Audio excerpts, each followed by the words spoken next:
여러분 안녕하세요. 동글동글 동화나라입니다. 오늘도 동화 들으시면서 편안한 시간 되시기 바랍니다. 소금장수와 이상한 뼈. 옛날에 소금장수가 살았어요. 소금장수는 날마다 무거운 소금짐을 지고 이 동네 저 동네 소금을 팔러 돌아다녔죠. 소금 사려! 소금 사려! 이렇게 외치면서 말이에요. 하루는 소금장수가 이 동네 저 동네 돌아다니다가 어떤 고개 밑까지 왔는데 돌아다니다 보니 다리도 아프고 허리도 아파서 좀 쉬어가기로 했어요. 그래 길가에다 소금짐을 받쳐놓고 쉬고 있는데 무심코 옆을 보니 사람 정강이 뼈 같은 게 있지 뭐예요. 이게 웬 뼈지? 소금장수는 심심하던 차라 뼈다귀를 주워들고 만지작거리다가 자기 정강이에 대보았어요. 대보니까 딱 자기 정강이 뼈만 했어요. 이 뼈다귀는 내 정강이 뼈와 아주 똑같네. 소금장수는 그렇게 말하고 뼈를 제자리에 놓았어요. 그런 다음 일어나서 소금짐을 지고 가는데 이 뼈다귀가 글쎄 소금장수를 졸졸 따라오는 거예요. 허연 뼈다귀가 자기 뒤를 졸졸 따라오니 얼마나 꺼림직하겠어요. 소금장수는 뼈다귀를 따돌리려고 빨리 걸었죠. 그랬더니 뼈다귀도 빨리 따라왔어요. 이번에는 뼈다귀를 앞세우려고 천천히 걸었어요. 그랬더니 뼈다귀도 천천히 따라왔어요. 소금장수가 빨리 걸으면 빨리 따라오고 느리게 걸으면 느리게 따라오고 한번 따라붙은 뼈다귀는 절대 떨어지지 않았어요. 소금장수가 걸으면 뼈다귀도 걷고 소금장수가 쉬면 뼈다귀도 쉬고 소금장수가 뒷강 가면 뼈다귀도 뒷강 가고 그러다 날이 저물어 주막에서 잘 때면 뼈다귀도 소금장수 옆에 드러누워 잤어요. 소금장수는 겁도 나고 귀찮기도 해서 뼈다귀를 떼어버리려고 별별 수를 다 썼지요.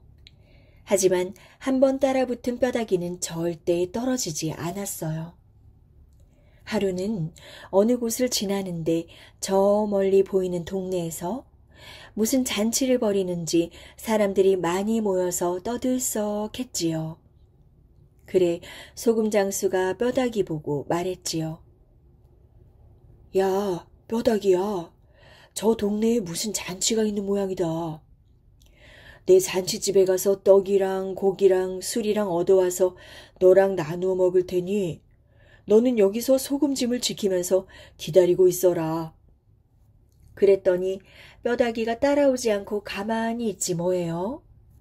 소금장수는 뼈다귀가 따라오지 않으니까 동네로 들어갔다가 얼씨구나 하고 냅다 그 동네를 빠져나와서는 얼른 집으로 돌아와 버렸어요. 그러고 난 뒤 몇 해가 지났어요. 소금장수는 귀찮게 따라다니던 뼈다귀를 떼어버리고 잘 살았는데 살다 보니 그 뼈다귀가 어찌 됐는지 몹시 궁금했지요. 그래 하루는 큰맘 먹고 그 자리에 가보았어요. 가보니까 아무리 찾아도 뼈다귀는 없고 썩은 소금지게만 남아있었지요. 그리고 길가에 조그만 오두막집이 한 채 있었지요. 어라, 이 집은 못 보던 집인데. 소금장수는 이상한 생각이 들었어요. 마침 해는 지고 잘 곳도 마땅찮아 소금장수는 오두막집 문을 두드렸지요. 그랬더니 폭삭 늙은 할망구가 나왔어요. 무슨 일이요? 저 지나가던 나그네인데 하룻밤만 자고 갈 수 있을까요? 할망구는 소금장수를 보더니 선선히 그러라고 했어요. 방에 들어가니 할망구가 소금장수더러 자꾸 이야기를 해달라고 졸랐어요. 소금장수는 무슨 이야기거리가 있어야 이야기를 하죠 하고 뺐지요. 그랬더니 할망구는 이야기 없는 사람이 어디 있어. 본 것도 이야기, 들은 것도 이야기, 겪은 일도 이야기인데 어서 겪은 이야기라도 해보슈 하면서 자꾸 이야기를 하라고 졸랐어요. 그래 할 수 없이 소금장수는 그럼 전에 겪은 일이나 이야기해보죠 하고 운을 뗐어요. 제가 몇 해 전에 소금장수하면서 여기저기 돌아다닐 때 일이에요. 하루는 어떤 고개 밑에 왔을 때 다리도 아프고 힘도 들고 해서 소금찜을 부려놓고 잠시 쉬었죠. 그런데 옆을 보니 사람 정강이뼈 같은 게 있습디다. 그래 심심풀이로 그 뼈다귀를 집어들고 내 정강이에다 대보면서 내 정강이뼈와 아주 똑같네 하고 말했죠. 그래서 할망구가 눈을 반짝이며 물었어요. 그러고는 도로 놔두었는데 이 뼈가 나를 졸졸 따라다니는 거예요. 뼈다귀가? 할망구가 놀란 듯이 물었어요. 그렇다니까요. 이 뼈다귀가 얼마나 이상한 뼈다귀인지 내가 빨리 걸으면 저도 빨리 걷고 내가 천천히 걸으면 저도 천천히 걷고 그러면서 나만 졸졸 따라다녔어요. 그래서? 할망구가 또 물었지요. 그렇게 내 뒤만 졸졸 따라다니니 얼마나 꺼림직하겠어요. 심지어 주막에 들어가서 자면 뼈다귀도 따라와서 제 옆에 딱 붙어서 잤다니까요. 그래. 할망구의 눈이 휘둥그레졌지요. 저는 겁도 나고 귀찮기도 해서 뼈다귀를 떼어버리려고 별별 수를 다 썼답니다. 그래 떨어졌어?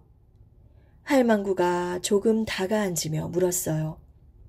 웬걸요. 어찌나 질긴 뼈다귀인지 절대로 안 떨어졌어요. 그래서 어쨌는데? 할망구가 조금 더 다가앉으며 물었어요. 하루는 어떤 동네 앞을 지나는데 무슨 잔치가 벌어졌는지 시끌벅적했어요. 그래서? 할망구가 조금 더 바싹 다가앉으며 물었어요. 그래, 바로 이 자리에다 소금찜을 부려놓고 뼈다귀 보고 저 동네 잔치집에 가서 떡이랑 고기랑 술이랑 얻어올 테니 너는 여기서 이 소금찜을 지키면서 기다리고 있어라. 이러고서 동네로 들어가는데 뼈다귀가 따라오지 않고 그대로 있었어요. 그래서? 할망구가 이번에는 코앞까지 바싹 다가앉으며 물었지요. 그래서 저는 동네 안으로 들어갔다가 그 길로 냅다 달아나 집으로 와버렸죠. 그러고 몇 해가 지났는데 오래 지내고 보니 뼈다귀가 어찌 됐는지 궁금해서 견딜 수가 있어야죠. 그래 여기 다시 와보니 뼈다귀고 뭐고 아무것도 없네요. 참, 그 뼈다귀는 어찌 되었는지. 이렇게 소금장수가 고개를 갸우뚱갸우뚱 하니까 할망구가 조그맣게 뭐라고 중얼거렸어요. 할머니, 뭐라고요? 잘 안 들려요. 그랬더니 할망구가 바싹 다가와서는 소금장수 귀에 대고 내가 버린 그 뼈다귀가 바로 나다! 이러면서 와락 달려들어 소금장수를 잡아먹어 버렸어요. 홍길동 이야기. 조선시대 세종 임금 때 홍판서라는 사람이 살았어요. 홍판서에게는 길동이라는 아들이 있었어요. 그런데 길동은 아버지를 아버지라 부르지 못하고 형을 형이라 부르지 못하는 처지였지요. 길동의 어머니가 홍판선의 종이었기 때문이지요. 나는 왜 이렇게 태어났을까? 아무리 공부한들 벼슬길에 오를 수도 없으니. 길동은 무술을 닦으며 답답한 마음을 달랬어요.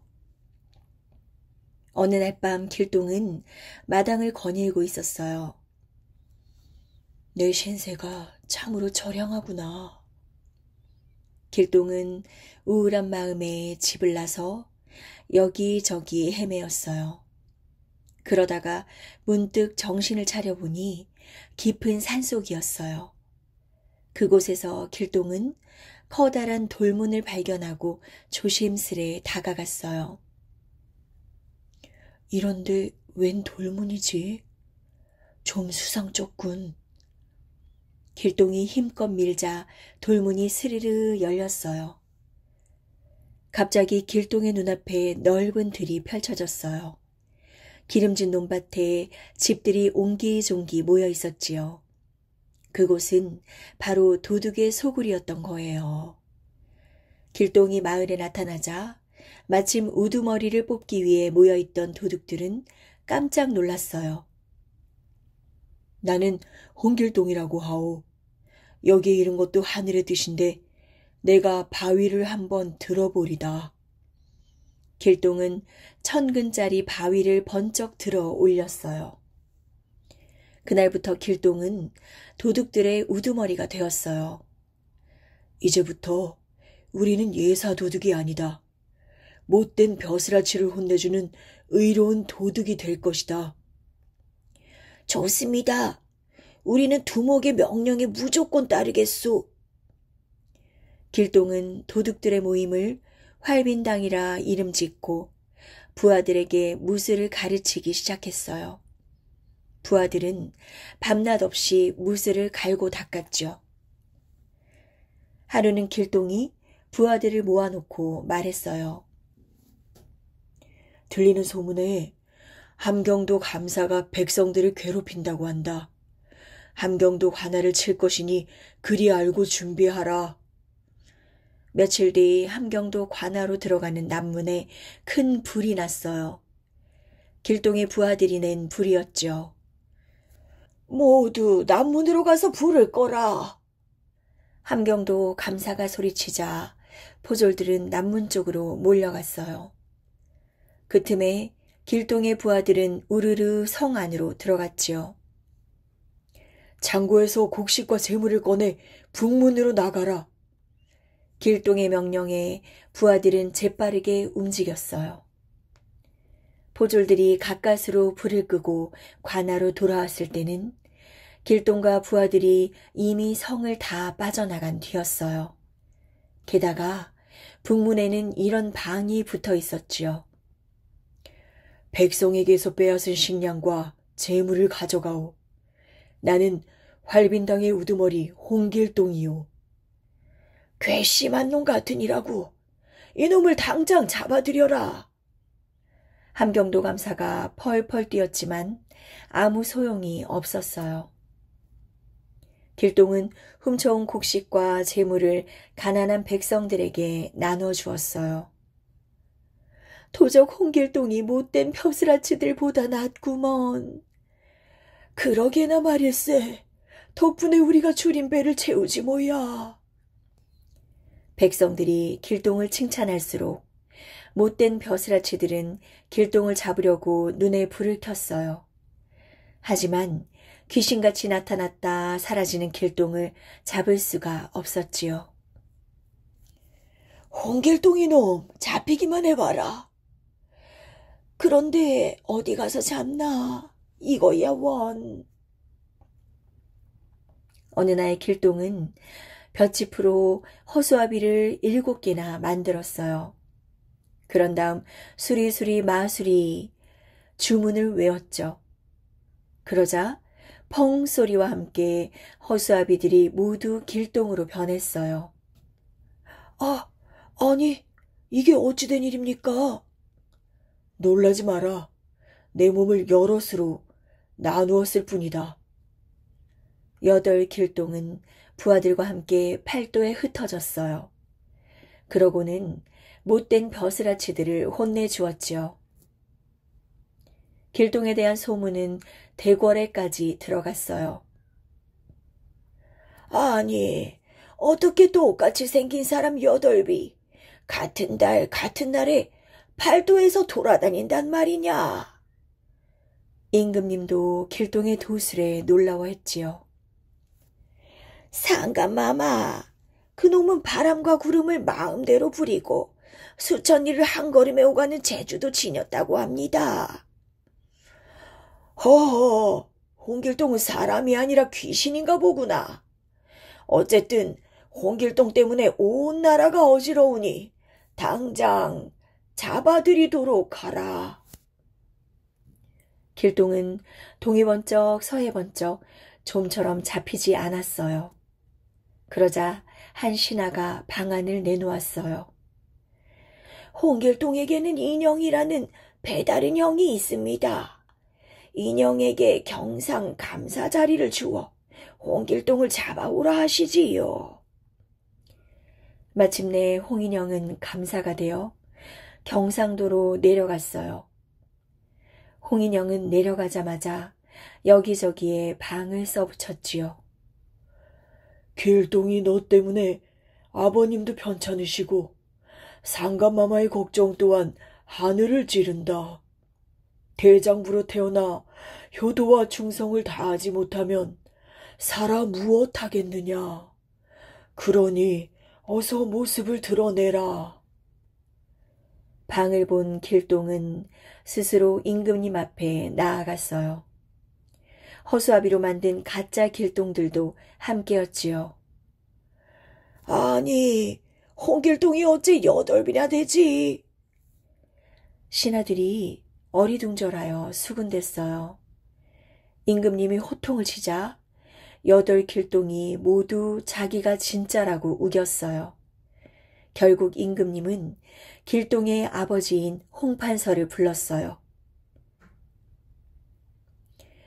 신의 자식은 왼쪽 다리에 붉은 점이 7개 있사옵니다. 그 순간 퍽 하는 소리와 함께 8 길동이 모두 허수아비로 변해버렸어요. 아니, 어찌 이런 일이 있을 수 있단 말이냐. 당장 진짜 홍길동을 잡아들여라. 감쪽같이 사라진 길동은 한양 곳곳에 이런 방을 써붙였어요. 홍길동을 잡을 수 있는 방법은 단 한 가지뿐입니다. 홍길동에게 병조판서 자리를 내려주시오. 그러면 스스로 나타날 것입니다. 임금님은 할 수 없이 길동에게 병조판서 자리를 내려주었어요. 얼마 뒤 길동이 제 발로 걸어 들어와 임금님 앞에 섰어요. 길동은 깊이 머리 숙여 임금님에게 큰 절을 했지요. 상감마마의 은혜가 깊고도 높습니다. 서자로 태어나 병조판서 자리에까지 올랐으니 이제 아무런 한이 없습니다. 저는 조선 땅을 떠나 멀리 갈 것이오니 부디 만수무강하시옵소서. 말을 마친 길동은 다시 한번 큰 절을 하고 사라졌어요. 비록 서자이긴 하나 참으로 아까운 인물이로고. 임금님은 길동을 잡아들이라는 명령을 거두었어요. 그 뒤 길동은 2번 다시 사람들 앞에 나타나지 않았어요. 길동은 임금님에게 약속한 대로 조선 땅을 떠나 바다 건너 먼 곳으로 갔어요. 길동은 그곳에 율도국이라는 나라를 세우고 왕이 되어 백성들을 다스리며 행복하게 살았다고 합니다.